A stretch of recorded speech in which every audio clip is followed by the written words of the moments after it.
What's good? What's good? I'm back. Yours truly, one and only Paul Pickett, host of the Paul Pickett Podcast, aka Triple P, aka the Common Sense Podcast, your source for music, sports, politics, sport events, and much, much more.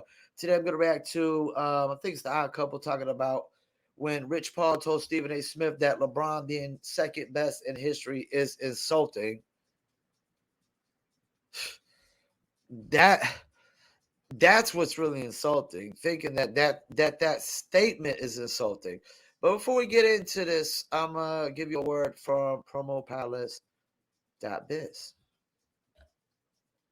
Music marketing and promotion? Then look no further than Promo Palace LLC, your one-stop shop for all music promotion services. Services include Spotify playlist pitching, YouTube video promotion, record pool promotion, blog placements, radio airplay promotion, SoundCloud promotion, and much more. With over 2,000 customers and over 10 years of experience in online promotion, Promo Palace LLC is a company you can trust. For more info, please go to promopalace.biz. See you there. That's right. You heard a beautiful lady. If you need online marketing promotions for your music, product, brand, or service, please go to promopalace.biz. You see it scrolling below. Get marketing and promotions at promopalace.biz. All right, let's get into it. I think this is Ron Parker and somebody else. No Chris Broussard on this one, I don't think. LeBron's agent, the super agent, and all this stuff had some sound, and this was a story about LeBron James and whether or not he's the GOAT, and if people don't think he's the GOAT or not. He had some words for people. Let's hear this.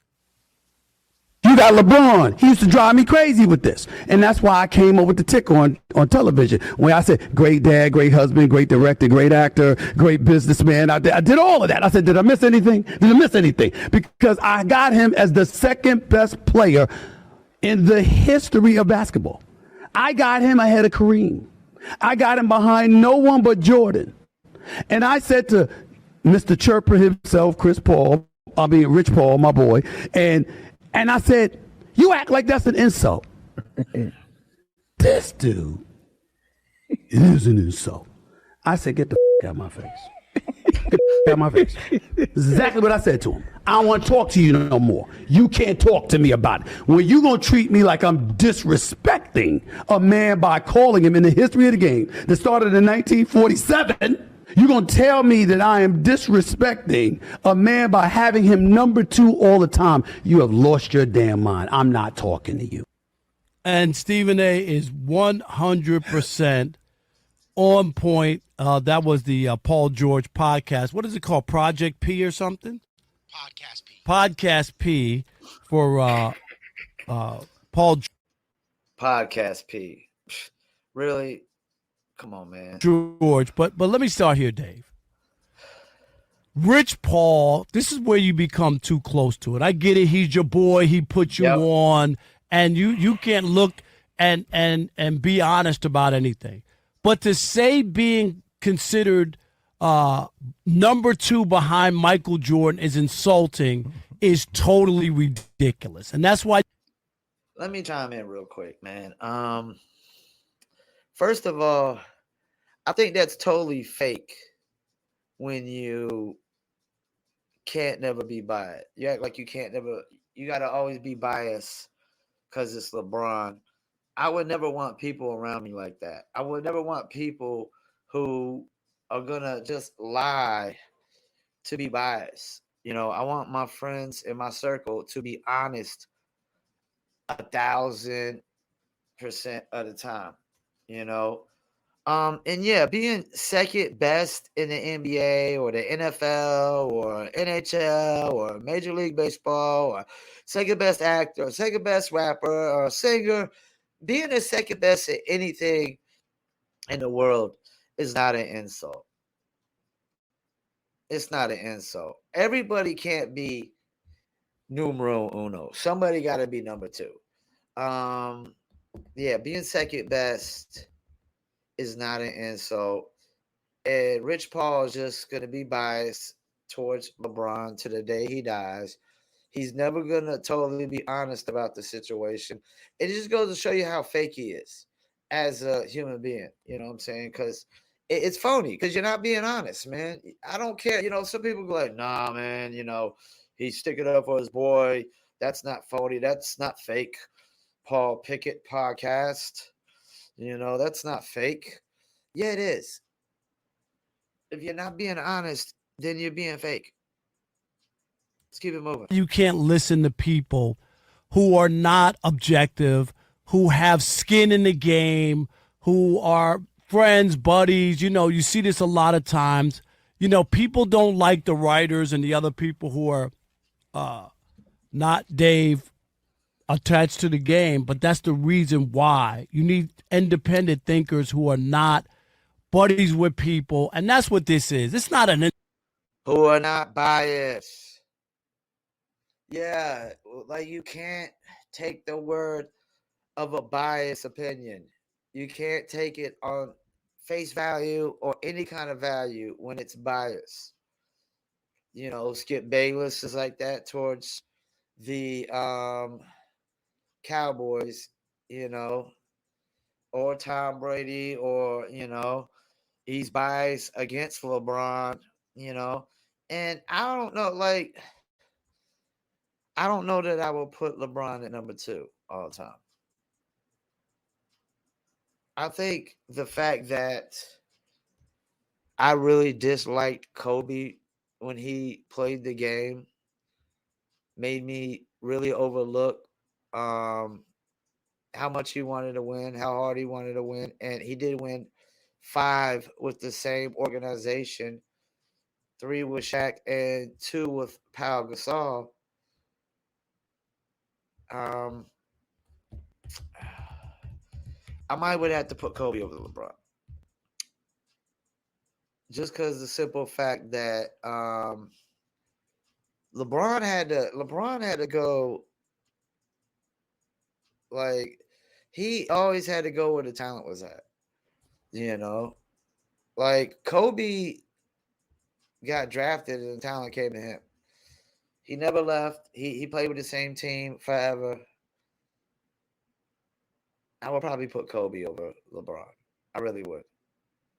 But like now, if LeBron wins another championship, though, then we could be talking about a different argument here. But Michael Jordan's the GOAT. I'm sorry. Insult.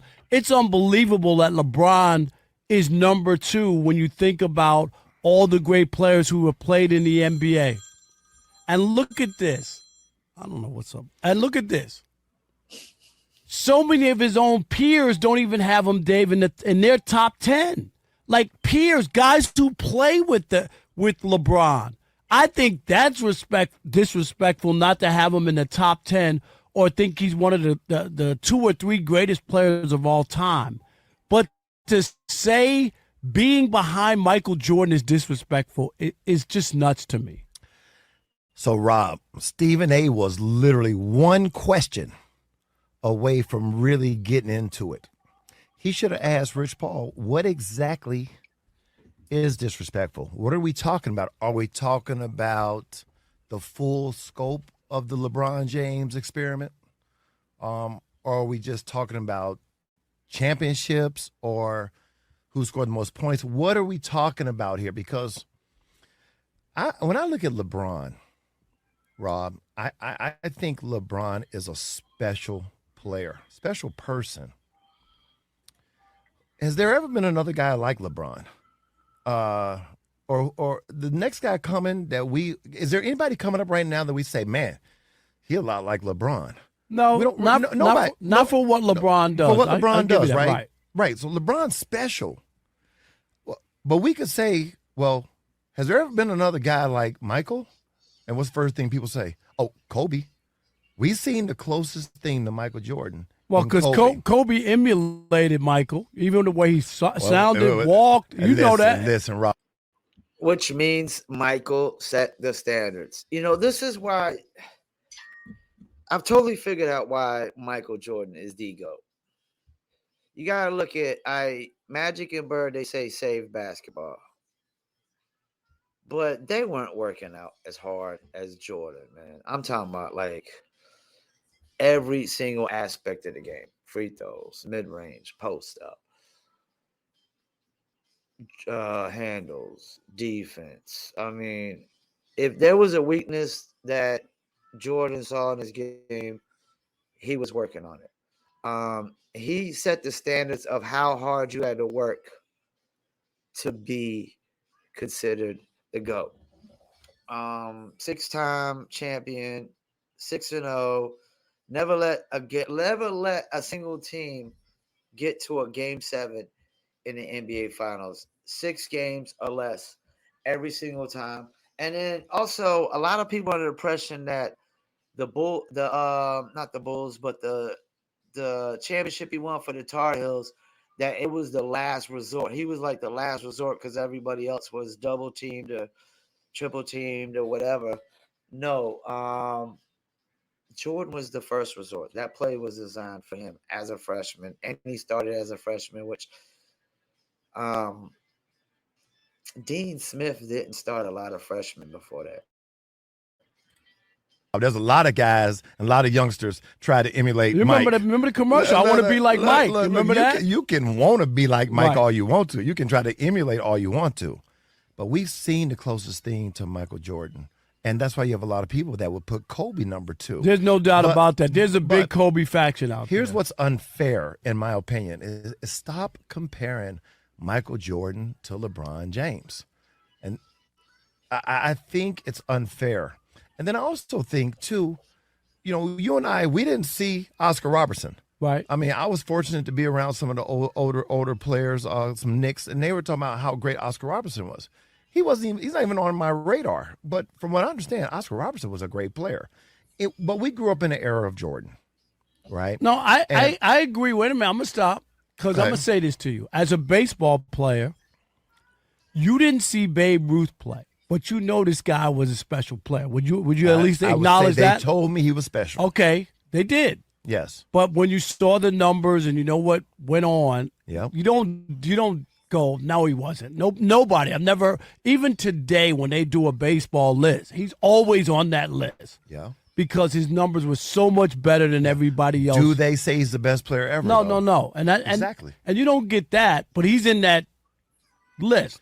Okay. And I think it's wrong that players of today try to discount all the older players who came before them, because if you put Babe Ruth with the nutrition and the travel and he was an athlete. You know this, Dave. Eye-hand coordination is in the major leagues. The hardest thing to do. Obviously, he was a great player. He was the best of whatever was available at that time. At that time, he was one of the if not the greatest, one of the greatest of that time. Correct. What I'm saying when you talk about LeBron and you talk about Jordan, we grew up during Jordan. Sure. And my joke is if Jordan makes it to the arena, if I look out there and I see Jordan in the layup line, I know we're winning. And see, we're going 6 for 6. You see, special. Here's the question I would ask you. Okay. And I would ask anyone listening. Give me your 4. Give me your 4 best. I'll give you my 4 best. We're going to reserve the 5th spot for either Jordan or LeBron. Okay, now, once we get to the 5th spot, you can talk all you want to. We got one game. It's game 7. You already know. Who are you going with, Jordan or LeBron? And it's going to be Jordan 9 out of 10 times. Everybody that grew up with Jordan is going to say Jordan. Right, but even people today, they understand how great LeBron is, but you don't have those moments, clutch moments. Dave, I covered that game in Cleveland where he made that shot against Craig Elo. Mm-hmm. I'm sitting on the floor. Yeah. I watched both Michael's career and LeBron's career in my 37 years. I was covering the NBA then before I started covering baseball. Jordan is the greatest champion between the two of them. Greatest champion, but he's the greatest player. Greatest player. If you watch The Last Dance. Yeah. You saw what he told Steve Kerr, right? I know. It wasn't like he gave up the basketball because he was afraid to shoot it. Yeah. What did he say? Steve, be ready. No, I got you. That's what I'm talking about. I don't think everybody feels the same with LeBron when he gives up the ball late in the game, Dave, because they feel like he don't want it. He don't want to get fouled and have to make free throws with the game on the line like that. And bam, I like where Rob Parker's going. That's the difference between Jordan and LeBron. Jordan's always had that killer instinct in him. 28 points a game as a rookie. He's always had that killer instinct in him ever since he got cut as a freshman. LeBron didn't really. LeBron had the killer instinct in him somewhat before he got to Miami, but he just couldn't put the dagger in the heart. He had to go to Miami. They had to teach him how to really become a champion. I mean, he did go to play against the Spurs in the finals, but he got literally swept. He's lost 2 or 3 against Tim Duncan. Tim Duncan has won 66% of the championships he's played against LeBron. 3 of LeBron's championship games were against Tim Duncan. Then you've had 3 or 4 against Curry, Durant, and Westbrook and them. And to be honest with you, Durant and Westbrook and them, if they're actually more experienced and older, they possibly could win that. They actually overachieved. They got there kind of super early. Durant, Westbrook, and Harden, man, they were super, super duper young. Yeah, I've heard enough of this one, man. Just being number 2 at anything is not insulting. And if LeBron goes down as the second greatest of all time, what's wrong with that? What's wrong with that? And if Jordan goes down as the second greatest of all time, what's wrong with that? But for right now, I would have to say Jordan is the GOAT. He's the greatest of all time. Rich Paul, he needs to calm down. He ain't no taller than me. Stop being biased, man, and be honest, man. Just because he's your homie, don't mean you gotta be untruthful about this situation. Once again, thank you for tuning in, Paul Pickett Podcast, and I'm out.